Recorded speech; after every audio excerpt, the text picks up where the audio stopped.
udah saya ambil aja nggak apa-apa. Saya bukan orang yang saya nggak takut untuk jadi ketua selama ada yang support, begitu aja. Ini bisa naik kelas nggak ya? Jadi terkejut, memang ada perbedaan. Ada satu masa mungkin 2-3 tahun itu saya gampang, saya bingung, saya harus gimana gitu.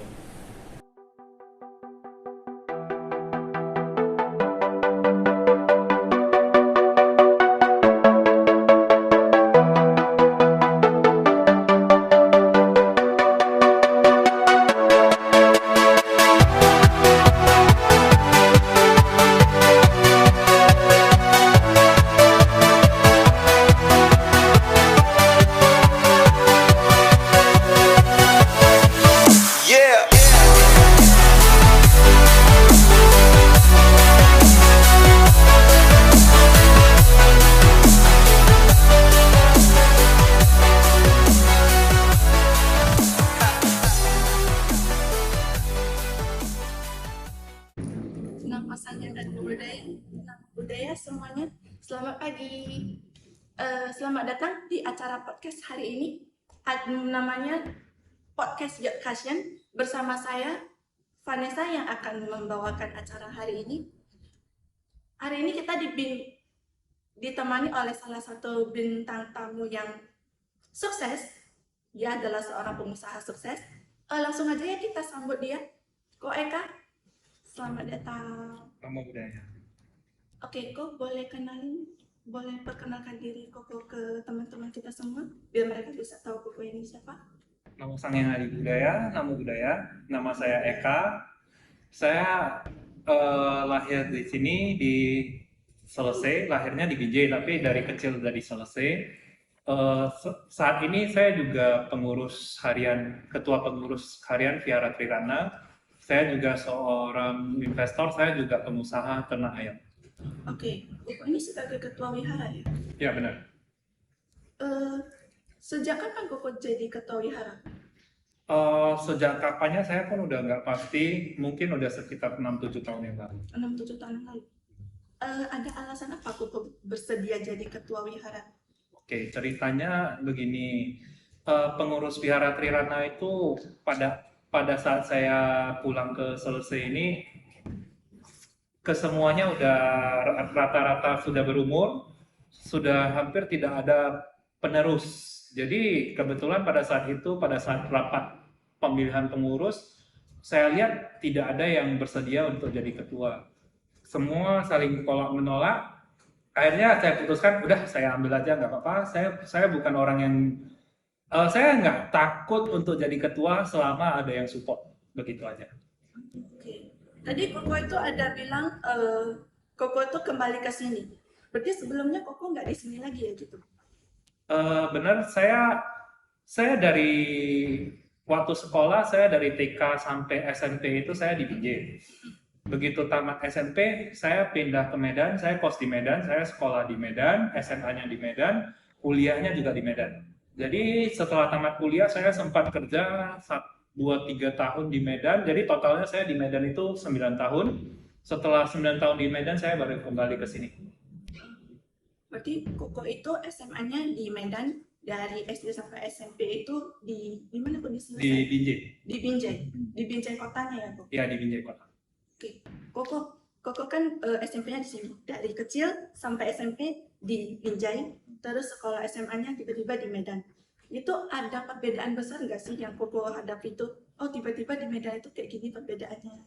Ada nggak sih Koko? Sebenarnya saya waktu pindah di Medan itu agak lucu. Saya waktu di Binjai itu dari SD sampai SMP itu mungkin di sini, di Medan itu ada game segini.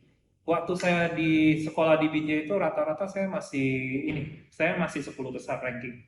Begitu di Medan, saya shock juga untuk pertama kali ujian, nilai matematika saya 2, nilai biologi saya 2 waktu itu. Jadi waktu itu sampai kaget, ini bisa naik kelas nggak ya? Jadi terkejut, memang ada perbedaan, tapi gimana pun itu kita harus fight kan. Kalau kita fight, ya katanya sih usaha itu nggak pernah mengkhianati hasil. Ya itu yang saya hadapi. Jadi akhirnya berhasil juga. Ya, saya udah tamat SMA kan. Eh, Koko itu setelah tamat SMA boleh tahu Koko kuliahnya di mana? Saya kuliah itu di Universitas Negeri. Nah, dulu waktu setelah tamat SMA, saya kan tes ujian masuk untuk Universitas Negeri. Jadi waktu itu pilihan saya itu ke USU. Jadi ujiannya kan ujian tertulis. Ujian tertulisnya saya lulus. Habis itu saya gagalnya itu di tes kesehatan. Ternyata saya itu buta warna. Jadi karena saya buta warna, saya sebelumnya saya nggak tahu saya buta warna. Jadi begitu dikasih tahu saya buta warna, saya udah diinfo bahwasanya nggak mungkin kamu yang buta warna parsial itu masuk ke teknik. Terutama kemarin yang saya pilih itu teknik kimia. Nanti yang saya campur dua macam yang beda meledak kan bahaya. Jadi akhirnya saya putuskan untuk pindah ke Fakultas Ekonomi di jurusan akuntansi. Oke, berarti Koko pindah jurusannya. Itu tiba-tiba ya, aku berarti ya. Itu mau tidak mau. Jadi kalau misalnya saya nggak bisa memaksakan diri harus masuk ke teknik kimia, saya mau nggak mau harus pindah. Padahal waktu itu teman saya ada satu yang masuk ke kedokteran, dia ngomong ke saya, kenapa kamu nggak pindah ke kedokteran aja? Wah, saya bilang ke dia, wah kalau saya ke kedokteran saya nggak sanggup, karena otak saya nanti berceceran di sana, nggak sanggup hafalnya. Jadi kenapa memilih akuntansi Kok? Karena dari teknik ke akuntansi itu sepertinya jauh ya. Saya pindah ke akuntansi alasannya cuma satu sih.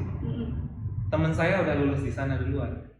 Jadi saya punya teman di sana. Saya pikirnya ya seenggaknya daripada saya terlun-talun tadi di satu fakultas nggak ada teman, setidaknya saya cari satu yang ada teman. Oh, ini boleh nggak sih kok ditanya? Koko kan tadi bilangnya ada penyakit buta warna. Jadi sebelumnya Koko ini kan nggak tahu ya, apakah tidak ada perbedaannya kok? Atau mungkin teman-teman yang lain kan tidak tahu ya buta warna parsial itu gimana? Boleh diceritain nggak kok? Oke, buta warna itu penyakit bawaan lahir. Jadi datangnya itu dari keturunan, penyakit keturunan. Jadi kita itu dilahirkan buta warna itu bukan pilihan kita. Memang datangnya sudah begitu. Jadi pada saat saya tahu buta warna itu ada namanya tes saya lupa nama tesnya apa. Jadi kita disuruh untuk melihat angka yang tersusun dari warna-warna.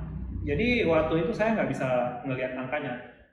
Buta warna itu ya gimana ya? Itu kalau bisa dibilang itu adalah karma yang saya kerjakan di kehidupan sebelumnya. Entah kenapa saya terlahir begitu saja. Jadi apa perlu disesali? Saya rasa enggak. Saya rasa ya itu aja, itu bawaan, itu bagian dari saya.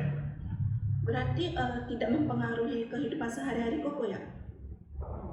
Sebenarnya mempengaruhi, pasti mempengaruhi.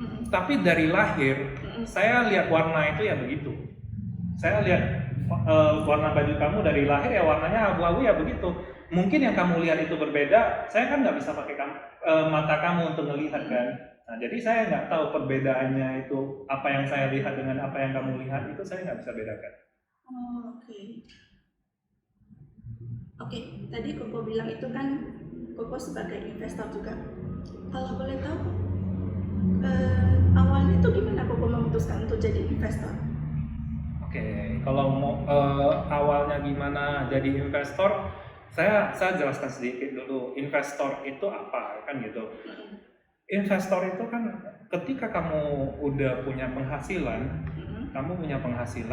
habis itu uang itu kan pertamanya kamu simpan untuk apa? Mana tahu ada sesuatu yang tiba-tiba perlu, namanya jaga-jaga kan.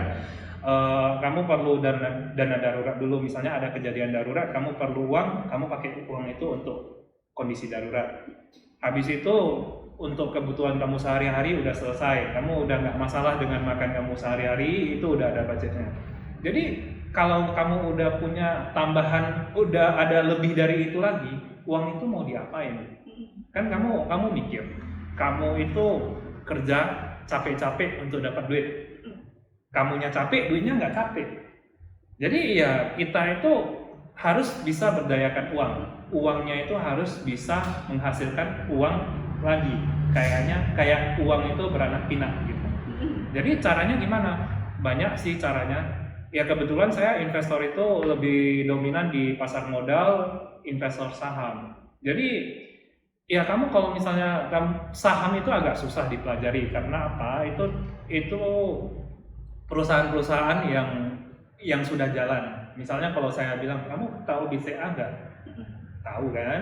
Kalau misalnya saya tanya kamu kenal Indofood nggak? Indofood pasti tahu. Tahu kan? Kamu kalau misalnya saya tanya sampo Pantene, Unilever tahu nggak? Oh, segitu pasti tahu. Oke.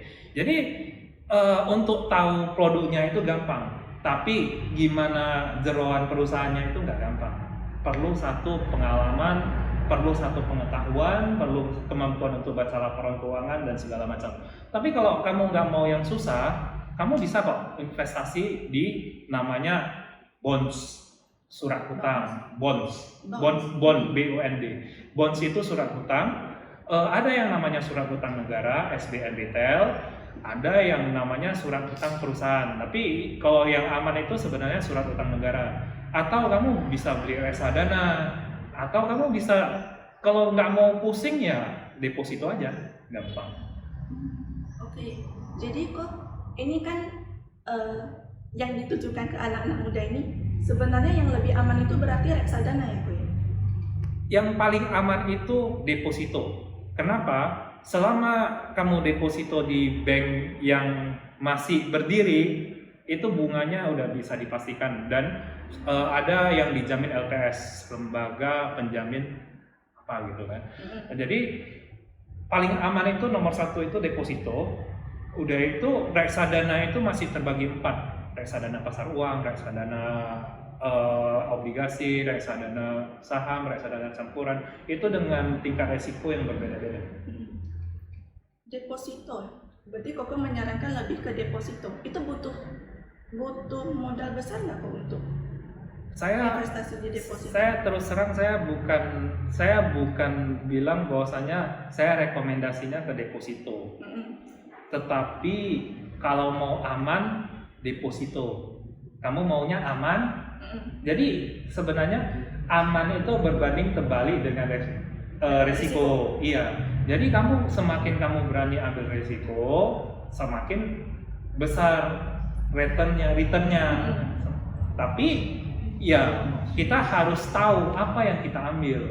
Jangan asal beli padahal kamu tidak paham. Oke. Jadi itu ya tipsnya teman-teman. Kalau misalnya kamu mau aman, ya returnnya pasti lebih kecil. Jadi kalau kamu mau returnnya yang lebih besar, ya resikonya lebih besar. Oke, kalau Eka, jadi Koko ini pekerjaan utamanya itu berarti sebagai apa kok? Peternak ayam kah? Investor kah? Atau sebagai ketua wiharanya? Iya, kalau dibilang untuk cari duitnya ya dari ternak ayam. Kerjaan saya itu memastikan ternak ayamnya bisa berjalan dengan bagus gitu. Yang saya jual itu telur. Telur? Iya. Berarti Koko ini nggak jualan ayamnya juga? Ayamnya pada saat udah tidak produktif itu dijual juga. Tapi yang sehari-hari saya jual itu telur. Oh, berarti lebih mengutamakan telurnya gitu? Iya, benar. Berarti kok kalau Koko di peternak ayam itu maksudnya gimana sih? Kok boleh kasih tahu nggak kok kegiatannya? Gimana aja? Oke. Koko tuh ngapain? Oke, ayam itu begitu masuk di tempat saya itu mulai masuknya dari umur 1 hari.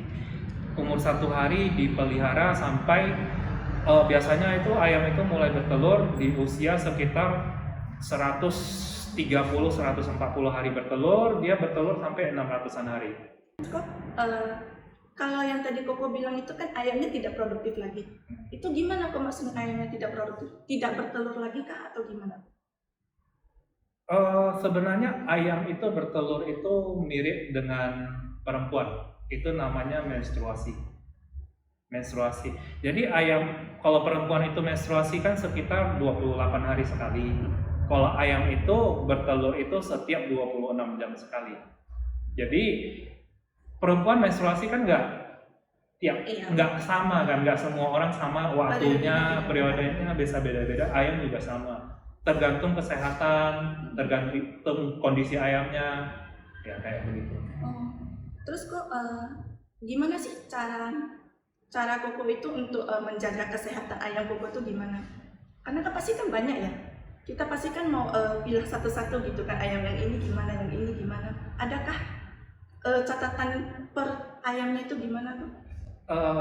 Kalau untuk masalah kesehatan itu saya ngelihat harus secara batch karena saya nggak bisa lihat satu-satu. Nah, untuk masalah kesehatan itu saya sebagai orang yang bekerja di sana, yang pertama saya harus belajar. Jadi seandainya kalau saya nggak tahu, misalnya saya sebagai manusia, saya panas nih, demam. Kalau saya nggak tahu kalau badan saya panas itu demam, saya kan nggak tahu mau makan obat apa kan. Nah, ayam juga sama. Saya harus tahu dulu penyakit ayam itu apa-apa aja 1, 2, 3. Itu cirinya bagaimana, kondisinya gimana, apa akibatnya kalau misalnya ayamnya kena penyakit itu. Dan nah ya udah, kalau misalnya saya udah paham, saya baru bisa mengobati kalau misalnya ayamnya sakit. Nah, jadi kalau untuk catatan ayam itu juga per batch. Jadi masuknya itu per batch, sekali masuk berapa ekor, masuk nanti mereka itu sama-sama sampai dewasa, sampai mereka keluar dari ternak itu. Itu barengan semua. Per batch itu maksudnya gimana? Per batch. Batch itu jadi gini, misalnya saya sekali masuk itu 5.000 ekor. Hari ini saya masuk 5.000, ayam itu dibiarkan sampai nanti umur 130 hari ayamnya bertelur. Habis itu udah bertelur sampai umur 600-an hari itu mereka itu sama-sama terus. 5.000 ekornya itu sama-sama terus sampai nanti dijual itu sama-sama juga. Oh, berarti dari kecil? Iya, maksudnya dari kecil. itu dari kecil kok sampai pelihara sampai besar baru bertelur gitu, Iya. telurnya baru dijual gitu Iya, ya? karena dia batch-nya itu satu umur per umur gitu, satu umur ayam. Misalnya hari ini masuk, ya masuknya sekalian. Dia nggak masuk hari ini masuk, besok masuk, lusa masuk enggak. Jadi masuknya satu batch. Satu batch itu 5.000 ekor. Itu udah pasti angkanya atau itu hanya perkiraan aja tuh? Itu per box sih, satu boxnya 100 ekor. Oh gitu. Kalau dilihat dari penjelasan Koko ini, kayaknya Koko udah paham banget ya tentang ternak ayam ini, karena kan juga pekerjaan utamanya. Jadi awalnya itu gimana Koko bisa menjalankan usaha bisnis ini kok? Oke, jadi sebenarnya begini, saya sebelum ke Medan itu, saya kan SMP itu saya ke Medan. Jadi waktu SMP itu saya udah janji ke orang tua saya. Jadi saya janjinya begini, nanti suatu saat saya udah sekolah, saya bakal kembali ke sini untuk melanjutkan usaha, untuk bantu orang tua. Jadi setelah saya tamat SMA, saya lanjut kuliah. Habis kuliah itu saya kerja mungkin 2-3 tahun. Habis itu orang tua saya udah ngomong, kamu kapan balik ke sini untuk bantu? Ya udah, saya putuskan, saya resign, saya kembali ke sini untuk bantu orang tua. Ke Kampung halaman dia. Jadi dari basic saya kan accounting. Ya, accounting itu untuk bantu di ternak itu saya mulai dari nol lagi. Saya nggak tahu apa-apa di sana. Jadi saya belajar lagi ayam itu apa sih, sampai saya belajar dari apa sih di dalam perut ayam itu ada apa. Saya belajar dari nol lagi dari situ. Berarti dari nol baru bisa sampai sekarang? Iya, benar. Tapi sebenarnya waktu saya pulang dari Medan itu, saya di hati saya itu ada pertentangan sebenarnya. Saya kan salah satu, saya dari dulu udah Buddhis. Nah, jadi di situ saya paham Sang Buddha itu kan mengajarkan namanya 8 jalan utama atau jalan tengah berunsur 8. Di situ kita belajar kan, dari salah satu dari 8 itu ada yang namanya Samajiwa, yaitu mata pencaharian benar. Mata pencaharian benar itu intinya kita nggak boleh berdagang senjata, nggak boleh berdagang makhluk hidup. Sedangkan saya di ternak itu kan saya berdagang makhluk hidup. Tapi Sang Buddha juga mengajarkan yang namanya Sigalowada Sutta. Sigalowada Sutta itu namanya kita harus menghormati orang tua. Kita harus bisa berbakti kepada orang tua. Jadi kalau misalnya saya nggak mau melanjutkan usaha ternak, saya kan susah kan. Saya mau gimana ngomong sama orang tua, saya nggak mau gitu. Ya nggak bisa. Kenapa? Saya anak satu-satunya, saya anak tunggal. Saya nggak ada adik, saya nggak punya kakak. Jadi saya ada satu masa mungkin 2-3 tahun itu saya gamang. Saya bingung, saya harus gimana gitu. Satu saat itu saya pernah ketemu satu orang Bante. Pada saat itu saya perjalanan ke Malaysia kalau nggak salah. Jadi Bante beliau itu duduk di sebelah saya di pesawat. Saya ngobrol. Ya itu Bantenya bukan dari Indonesia, kebetulan Bantenya orang Malaysia. Saya ngomongnya pakai bahasa Inggris, saya ingat itu. Saya ngomongnya pakai bahasa Inggris. Saya tanya Bante, kondisinya saya itu kan pengusaha. Saya harus melanjutkan usaha orang tua. Sedangkan usaha orang tua saya itu berjalan itu harus berdagang malu hidup karena ternak ayam. Terus kalau misalnya saya nggak mau ambil usahanya itu, saya nggak berbakti dong sama orang tua. Jadi Bantenya ngomong begini ke saya, Sang Buddha itu mengajarkan ada namanya sila, samadhi, dan panya. Jadi yang namanya 8 jalan utama itu masuknya ke sila. Sila itu aturan-aturan. Samadhi itu lebih cenderung ke meditasi, bagaimana cara memfokuskan pikiran, fokus dan segala macam. Sedangkan panya itu adalah gimana kita bijaksana dalam menjalankan hidup kita. Jadi kata Biku itu, kamu itu menjalankan hidup jangan saklek. Apa yang kamu baca kamu harus jalankan, bukan begitu. Tapi yang kamu itu harus bijaksana. Ini ada peraturan begini. Berarti kamu harus berdagang malu hidup. Jadi kamu harus jalankan itu, ya udah jalankan. Tapi kamu harus imbangi dengan berbuat baik. Jadi ketika buah dari yang tidak baik itu masak, bisa diimbangi dengan karma baik yang lain. Jadi Bantenya bilang, apa yang kamu tabur itu tetap kamu tuai. Jadi nggak ada cerita bahwasanya karma itu tidak berbuah. Pasti berbuah, tapi imbangilah yang buruk dengan yang baik. Oke, wih, keren banget ya Kok Ekanya. Kok dengar-dengar nih Koko ini juga ada belajar yoga ya? Ya. Berarti Koko ini sebagai ketua wihara, sebagai peternak ayam, investor, dan juga ada belajar yoga. Itu gimana kok cara bagi waktunya? Oke, itu gampang sih sebenarnya. Waktu saya itu 24 jam satu hari. Waktu kamu itu 24 jam satu hari. Yang lain juga waktunya 24 jam kan. Nggak mungkin waktu kita itu bisa ada tambahan setengah jam atau 1 jam, nggak mungkin. Jadi kalau saya bisa, kenapa kamu enggak? Gini, karena kan Koko kalau di peternak ayam itu bukannya mau mengurusi ayam, terus juga nanti Koko mau lihat saham-saham lagi kan, terus juga nanti mau mengurus di wihara, belum lagi nanti ada kegiatan-kegiatan. Jadi gimana cara mengurusnya itu gimana? Jadi gini, saya nanya balik aja deh ke Vanessa. Boleh? Vanessa tidur berapa jam? Tidur? Tergantung selesai ya. Rata-ratanya itu 6 jam. 6 jam. Berarti 24 jam kurang 6 jam masih ada 18 jam. Benar. Kerja berapa jam? 8 jam. Kerjanya 7 jam. Oke, standar 8 jam sama perjalanan. Oke lah. Nah, 9 jam lah sama perjalanan. Oke, dari tadi 24 kurang 6 jam itu 18 jam. 9 kurang 9 jam masih ada 9 jam lagi. 9 jam lagi itu kamu pakai untuk apa? Saya pakai untuk tidur lagi kok. Perjalanan kebetulan kan saya kerjanya itu kan di luar kota. Saya tinggalnya di Binjai, saya kerjanya di Medan. Jadi total dari pulang pergi itu semuanya ada 3 jam. Oke, berarti waktu kerja kamu sama pulang pergi 7 jam tambah 3 jam 10 jam. Berarti ada 8 jam lagi. 8 jam lagi kan kamu bebas, kamu mau pakai untuk apa? Apakah kamu mau pakai untuk yoga, mau pakai untuk kamu baca buku, atau mau kamu pakai untuk nonton drakor? Ya saya cuma satu, hidup itu pilihan.